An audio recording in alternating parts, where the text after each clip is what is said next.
So I'm going to go through a few technical things on a rifle, because you do get people ringing in and asking how to do things, and there's usually a quicker way, and at a factory we have to do it the quicker way. So I've just bought a rifle, I'm putting a scope on it. The very first thing I want to do is to put the scope on with the mounts, and as you can see, this one, we've put the mounts relatively well spaced on the rifle. You do see them where people have put them in here.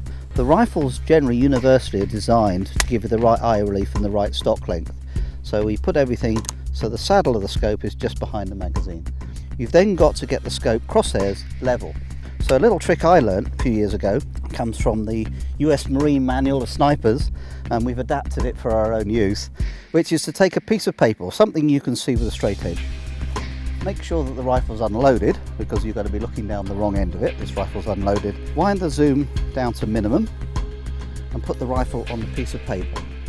And what I'm going to do is I'm just going to make sure that the butt pad is dead in the middle of the piece of paper, and that's quite important. When I look down through the scope now, I can check that the crosshairs run along the edge of the piece of paper, and then I can just turn the scope until the crosshairs are level. And instead of spending 20 minutes with Black & Decker and spirit levels, I've just spent 20 seconds in the field. So that's an easy way of getting the scope aligned.